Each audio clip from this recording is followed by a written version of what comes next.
Actual में आप चीज़ देख रहे हो, ये है ह्यूमन टॉर्सो मॉडल, जिसके अंदर मैं आप लोगों को जो बताऊंगा अपने डाइजेस्टिव सिस्टम के बारे में बात करनी है। उसमें जो हमने थोड़ा सा टॉपिक पढ़ा था, हमने माउथ पढ़ लिया था।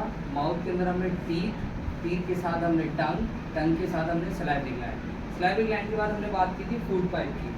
ठीक है ना। फूड पाइप जो डायरेक्टली कहाँ पर होता है, स्टमक पर होता है।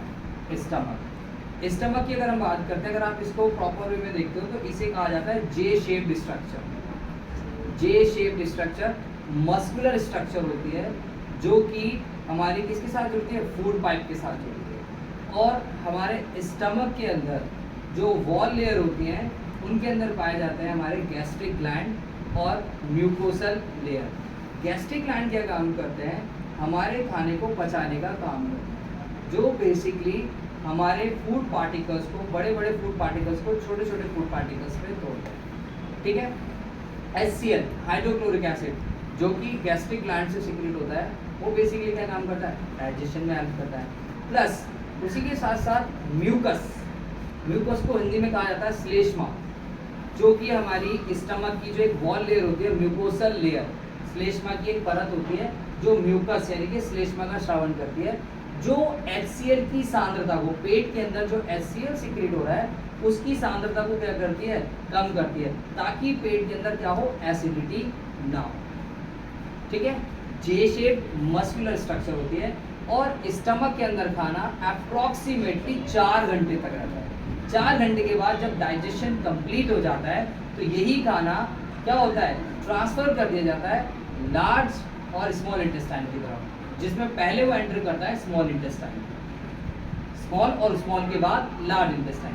अगर मैं बात करूं कि भाई स्मॉल इंटेस्टाइन की, तो ये जो रीजन है ये आपका स्मॉल इंटेस्टाइन का है, और ये जो ग्रीन वाला रीजन है, ऐसे देखो आप इसको, ये जो एक्चुअल में इस तरीके से देखा जाएगा तो ये सारा का सारा आपका जो छोटा वाला रीजन ये स्मॉल इंटेस्टाइन का है। स्मॉल इंटेस्टाइन की जो लंबाई होती है एक एडल्ट ह्यूमन के अंदर, वो होती है अप्रोक्सीमेटली 7.5 मीटर, 7.5 मीटर। और अगर हम लार्ज इंटेस्टाइन की बात करते हैं तो अप्रोक्सीमेटली 1.25 से लेके 1.5 मीटर, यानी कि 1.25 मीटर से 1.5 मीटर के आसपास इसकी लंबाई है, इसकी लार्ज इंटेस्टाइन। अब बात आती है कि स्मॉल इंटेस्टाइन के अंदर क्या होता है। स्मॉल इंटेस्टाइन के अंदर होता है absorption of mineral and nutrients. लेकिन जो हमारे डाइजेस्टेड फूड का कार्बोहाइड्रेट, प्रोटीन और fat, carbohydrate, protein and fat, उसका टोटल ब्रेकडाउन, टोटल डाइजेशन किसमें होता है, स्मॉल इंटेस्टाइन के अंदर। ठीक है। क्योंकि कार्बोहाइड्रेट बेटा टूटता है किसके अंदर, ग्लूकोज और फ्रक्टोज के अंदर। प्रोटीन जो टूटता है वो टूटता है अमीनो एसिड्स यानी कि अमीनो अम्ल के अंदर। और उसी के साथ साथ अगर हम बात करते हैं फैट यानी कि वसा टूटता है फैटी एसिड एंड ग्लिसरॉल, जिसको हिंदी में कहते हैं वसा का जो विखंडन होता है, वसा जो टूटता है वो वसीय अम्ल और ग्लिसरॉल में टूटता है। यहाँ तक आप लोगों को चीज़ें क्लियर हुई।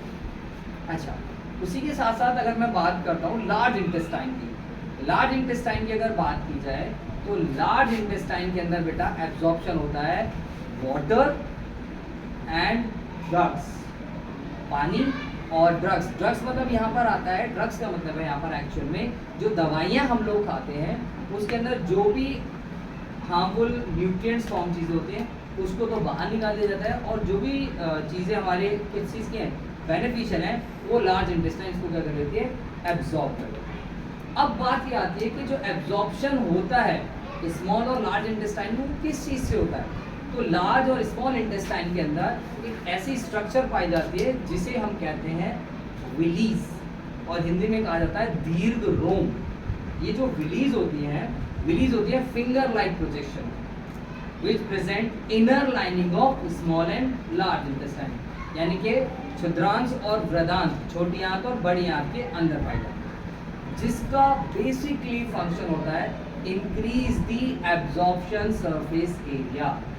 स्मॉल और लार्ज इंटेस्टाइन के अंदर जितने भी मिनरल न्यूट्रिएंट्स होते हैं उनको क्या करना, एब्जॉर्ब करना, और ज़्यादा से ज़्यादा मिनरल न्यूट्रिशन को, ठीक है ना, हमारी बॉडी के अंदर एब्जॉर्ब करने में मदद करना। ठीक है। विली क्या कहलाई आपकी, villi is a finger like projection which increase the absorption area.